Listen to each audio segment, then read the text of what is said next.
ವಿಚಾರಣೆ ನಡೆಯಿತು. ರೇವಣ್ಣ ಪರ ಹಿರಿಯ ವಕೀಲ ಸಿ.ವಿ. ನಾಗೇಶ್ ವಾದ ಮಂಡಿಸಿದರು. ಎಸ್ಐಟಿ ಪರ ಜೈನ ಅಶೋಕ್ ನಾಯ್ಕ್ ವಾದ ಮಂಡನೆ ಮಾಡಿದ್ರು. ಸುಮಾರು 2 ಗಂಟೆ ಕಾಲ ಈ ವಾದ ಪ್ರತಿವಾದ ನಡೆಯಿತು. ಈಗ ಸೋಮವಾರಕ್ಕೆ ಆದೇಶವನ್ನು ಜಡ್ಜ್ ಮುಂದೂಡಿದ್ದಾರೆ. ವಿಚಾರಣೆ ಮುಂದೂಡಿದ್ದಕ್ಕೆ ರೇವಣ್ಣ ಸ್ವಲ್ಪ ನಿರಾಳರಾಗಿದ್ದಾರೆ. ಕೋರ್ಟ್ ಆವರಣದಲ್ಲಿ ಪ್ರಸಾದ ಹಂಚಿದ್ರು.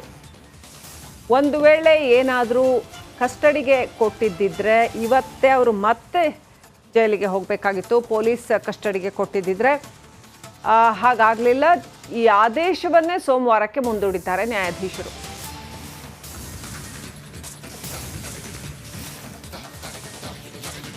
ಅಪ್ಡೇಟ್ ಪಡ್ಕೊಳ್ಳೋಣ. ಪ್ರತಿನಿಧಿ ನಾಗರಾಜ್ ಸಂಪರ್ಕದಲ್ಲಿದ್ದಾರೆ. ನಾಗರಾಜ್, ಜಡ್ಜ್ ಕೊಟ್ಟಿರ್ತಕ್ಕಂಥ ಒಂದು ಆದೇಶದಲ್ಲಿ ಏನೆಲ್ಲ ಇದೆ? ರೇವಣ್ಣ ಅವರಿಗೆ ಸ್ವಲ್ಪ ನಿರಾಳ ಆಯ್ತಾ ಇದು?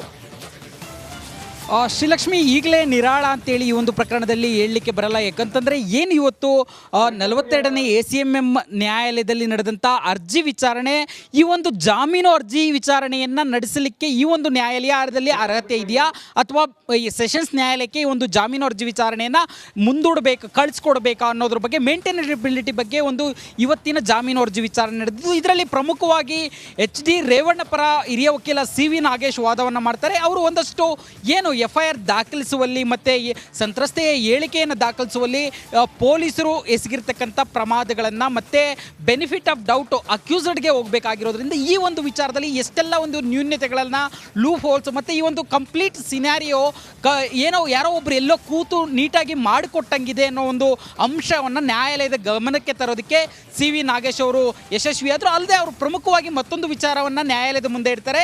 ಈ ಹಿಂದೆ ನಾವು ಸೆಷನ್ಸ್ ಕೋರ್ಟ್ನಲ್ಲಿ ಈ ಒಂದು ಅರ್ಜಿ, ಈ ಒಂದು ಪ್ರಕರಣಕ್ಕೆ ಸಂಬಂಧಿಸಿದಂತೆ ನಿರೀಕ್ಷಣಾ ಜಾಮೀನು ಅರ್ಜಿಯನ್ನು ಸಲ್ಲಿಸಿದಾಗ SIT ಒಂದು ಮೆಮೋವನ್ನು ಹಾಕುತ್ತೆ. ಈ ಒಂದು ಪ್ರಕರಣದಲ್ಲಿ ಸೆಕ್ಷನ್ 376 ಅನ್ನು ನಡಿ ಈಗ ಶುರು ಮಾಡೋಣ. ಕೇಸರಿಯಿಂದ ಮನೋಲ್ಲಾಸ ಮನಸ್ಸು ಮತ್ತೇರಿ ಕುಣಿದಾಡಿದೆ ನೋಡು, ಮನಸ್ಸು ಮತ್ತೇರಿ ಕುಣಿದಾಡಿದೆ ನೋಡು. ಕ್ಷಣ ಕ್ಷಣವೂ ಆಚರಿಸಿ ಕೇಸರಿ ಹಬ್ಬ.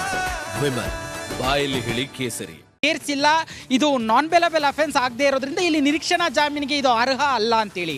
ಆದರೆ ಈಗ ಈ ಕೋರ್ಟ್ಗೆ ಬಂದು ಹೇಳ್ತಾ ಇದ್ದಾರೆ ಈ ಒಂದು ಪ್ರಕರಣದಲ್ಲಿ 376 ಹಾಕಲಾಗಿದೆ, ಹೀಗಾಗಿ ಇಲ್ಲಿ ಇದು ಜಾಮೀನು ಕೊಡಲಿಕ್ಕೆ ಮೇಂಟೈನಬಿಲಿಟಿ ಮಾಡಲಿಕ್ಕೆ ಬರಲ್ಲ ಅಂತ ವಾದ ಮಾಡ್ತಾ ಇದ್ದಾರೆ. ಇದನ್ನು ಒಪ್ಪಲಿಕ್ಕೆ ಸಾಧ್ಯ ಇಲ್ಲ ಅಂತೇಳಿ ಸಿ.ವಿ. ನಾಗೇಶ್ ವಾದವನ್ನು ಮಂಡಿಸೋದು. ಆದರೆ ಏನು SPP ಜೈನ ಕೊಠಾರಿಯವರು ಸಾಕಷ್ಟು ವಿಚಾರವನ್ನು ಹೇಳ್ತಾರೆ. ಈ ಒಂದು ಸುಪ್ರೀಂ ಕೋರ್ಟ್ನ ಈ ಹಿಂದೆ ನೀಡಿರ್ತಕ್ಕಂಥ ತೀರ್ಪುಗಳನ್ನು ಉಲ್ಲೇಖ ಮಾಡ್ತಾ ಏನು ಯಾವುದೇ ಪ್ರಕರಣದಲ್ಲಿ ಗಲ್ಲು ಶಿಕ್ಷೆ ಅಥವಾ ಜೀವಾವಧಿ ಶಿಕ್ಷೆವರೆಗೂ ಶಿಕ್ಷೆ ಇರುವಂಥ ಸೆಕ್ಷನ್ಗಳನ್ನು ಹಾಕಿದರೆ ಅದರ ಜಾಮೀನು ಅರ್ಜಿ ವಿಚಾರಣೆಯನ್ನು ಸೆಷನ್ ಕೋರ್ಟೇ ನಡೆಸಬೇಕು, ಯಾವುದೇ ಕಾರಣಕ್ಕೂ ACMM ಮ್ಯಾಜಿಸ್ಟ್ರೇಟ್ ಕೋರ್ಟ್ ನಡೆಸಲಿಕ್ಕೆ ಬರಲ್ಲ ಅಂತೇಳಿ ವಾದವನ್ನು ಮಾಡ್ತಾರೆ. ಎರಡೂ ಕಡೆ ವಾದಗಳನ್ನು ಆಲಿಸಿರ್ತಕ್ಕಂಥ ನ್ಯಾಯಾಲಯ ಸೋಮವಾರಕ್ಕೆ ಆದೇಶವನ್ನು ಕಾಯ್ದಿರಿಸಿರ್ತಕ್ಕಂಥದ್ದು. ಒಂದು ವೇಳೆ ಜಾಮೀನು ಅರ್ಜಿಯನ್ನು ಅಂಗೀಕಾರ ವಾದಕ್ಕೆ ಅರ್ಹ ಇದೆ ಅಂತೇಳಿ ನ್ಯಾಯಾಲಯ ಹೇಳಿದ್ರೆ ರೇವಣ್ಣ ಬಹುತೇಕ ಸೇಫ್ ಆಗೋ ಸಾಧ್ಯತೆ ಇದೆ. ಒಂದು ವೇಳೆ ಇಲ್ಲ, ಇಲ್ಲಿ 376 ಆ್ಯಡ್ ಆಗಿರೋದ್ರಿಂದ ಇಲ್ಲಿ ಅರ್ಜಿ ವಿಚಾರಣೆ ಸಾಧ್ಯ ಇಲ್ಲ ಅಂತಂದರೆ ಜನಪ್ರತಿನಿಧಿಗಳ ಸೆಷನ್ಸ್ ಕೋರ್ಟ್ಗೆ ಹೋಗಬೇಕಾಗುತ್ತೆ. ಹೀಗಾಗಿ ರೇವಣ್ಣಗೆ ಮತ್ತೆ ನ್ಯಾಯಾಂಗ ಬಂಧನ ಎದುರಾಗುವ ಸಾಧ್ಯತೆ ಇರತಕ್ಕಂಥದ್ದು. Srilakshmi. Right, thank you Nagaraj ಡೀಟೇಲ್ಸ್ಗಾಗಿ.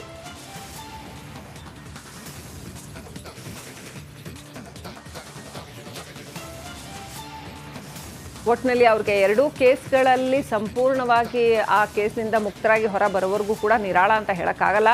Any moment ಮತ್ತೆ ವಿಚಾರಣೆಗೆ ಕರಿಬೋದು, ಮತ್ತೆ ಕಸ್ಟಡಿಗೆ ತಗೋಬೋದು, ಮತ್ತೆ ಅವರು ಹಾಕಿದ ನಿಯಮಗಳಿಗೆ ಅನುಸಾರವಾಗಿ ಇರಬೇಕಾಗತ್ತೆ. ಒಟ್ಟಾರೆಯಾಗಿ HD ರೇವಣ್ಣ ಅವರಿಗೆ 2 ಕೇಸ್ಗಳ ತೂಗು ಗತ್ತಿ ಇನ್ನೂ ಕೂಡ ಹಾಗೆ ಇದೆ. ಆದರೆ ಈಗ ಮಧ್ಯಂತರ ಜಾಮೀನು ಮೇಲೆ ಅವ್ರು ಹೊರಗಡೆ ಇದ್ದಾರೆ.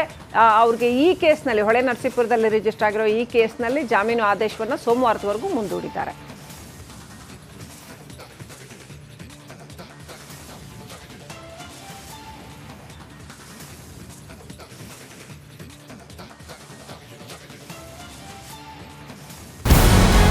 ನಮಸ್ಕಾರ, ಕರ್ನಾಟಕ ಪ್ರೈಮ್ ಟೈಮ್ಗೆ ಸ್ವಾಗತ. ನಾನು ಜಯಪ್ರಕಾಶ್ ಶೆಟ್ಟಿ. ಇಡೀ ಕರ್ನಾಡು ಇವತ್ತು ರೆಬೆಲ್ ಆಗಿ ನಿಂತಿದೆ. ಈ ಹಗರಣಗಳನ್ನು ಸದನದಲ್ಲಿ ಪ್ರಸ್ತಾಪ ಮಾಡಲು ಕೂಡ ಕಾಂಗ್ರೆಸ್ ಹಿಂದೇಟು ಹಾಕಿದ್ದೇಕೆ? ನಿಮ್ಗೆ ಸಂಬಳ ಅದಕ್ಕೆ, ನಿಮಗೆ ವಾಹನ ಅದಕ್ಕೆ, ನಿಮಗೆ ವೆಪನ್ ಅದಕ್ಕೆ, ನೀವು ಅದನ್ನು ಸೆರೆ ಹಿಡಿಬೇಕಾಗಿತ್ತು. ನೀವು ವಿದ್ಯುತ್ ಬರ ಇದೆ ಅಂತ ಹೇಳ್ತಾ ಇದ್ದೀರಿ, ಎಲ್ಲಿ ಬರ ಇದೆ ನೀವು ಹೇಳಬೇಕು. ಪಾಕಿಸ್ತಾನ್ ಆಕ್ಯುಪೈಡ್ ಕಾಶ್ಮೀರ್ ಅದು ಎಂದೆಂದಿಗೂ ನಮ್ಮದು. 40 ಮೆಷಿನ್ಗಳು ತಂದಿತ್ತು ನೋಟ್ ಎಣಿಸುವುದಕ್ಕೆ, ಅದೇ ಹಾಳಾಯಿತು. ಮಥುರಾದ ಗಲಾಟೆ ಇದೆಯಲ್ಲ, ಅದು ಸ್ಥಳೀಯವಾಗಿ ಕೂತು ಪರಿಹರಿಸಬಹುದಾದಂಥ ಕಾನೂನಿದೆ. ಗ್ಯಾರಂಟಿ ಯೋಜನೆಯಿಂದ ನಷ್ಟ ಆಗಿದೆ, ಲಾಭ ಆಗಿದೆ, ದಯವಿಟ್ಟು ಹೇಳಿ. Dawood Ibrahim most wanted criminal ಯಾವಾಗಾದ ಅಂದರೆ ಇಲ್ಲಿ ತನಕ ಭಾರತ ದೇಶದಲ್ಲಿ ಓರ್ವ ದಲಿತ ಪ್ರಧಾನಿಯಾದಂಥ ಇತಿಹಾಸವೇ ಇಲ್ಲ. ರಿಪಬ್ಲಿಕ್ ವರ್ಲ್ಡ್ ಆಪ್ ಇದು ಕೇವಲ ಅಪ್ಲಿಕೇಶನ್ ಅಲ್ಲ, ಸಮಗ್ರ ಸುದ್ದಿಗಳ ಸಂಪರ್ಕ ಮಾರ್ಗಕ್ಕೆ ಕ್ರಾಂತಿಕಾರಿ ಬದಲಾವಣೆ. ರಿಪಬ್ಲಿಕ್ ವರ್ಲ್ಡ್ ಆಪ್ ಕೇವಲ ಸುದ್ದಿ ಅಪ್ಲಿಕೇಶನ್ ಅನ್ನ ಪರಿಚಯ ಮಾಡ್ತಾ ಇಲ್ಲ, ಬದಲಾಗಿ ಡಿಜಿಟಲ್ ಸುದ್ದಿ ಬಳಕೆಯ ಹೊಸ ಯುಗಕ್ಕೆ ನಾಂದಿ ಹಾಡ್ತಾ ಇದೆ. ಇದೊಂದು ಬ್ರೇಕಿಂಗ್ ನ್ಯೂಸ್, ಪ್ರಭಾವಶಾಲಿ ಕಾರ್ಯಕ್ರಮಗಳಿಗೆ ಗಟ್ಟಿಯಾದ ವೇದಿಕೆ. ರಿಪಬ್ಲಿಕ್ ವರ್ಲ್ಡ್ ಅಪ್ಲಿಕೇಶನ್ ಈಗ ಲೈವ್ ಆಗಿದೆ. ಗೂಗಲ್ ಪ್ಲೇಸ್ಟೋರ್ ಮತ್ತು ಆಪಲ್ ಆಪ್ ಸ್ಟೋರ್ ಎರಡರಲ್ಲೂ ಲಭ್ಯವಿದೆ. ಈಗಲೇ ಡೌನ್ಲೋಡ್ ಮಾಡಿ.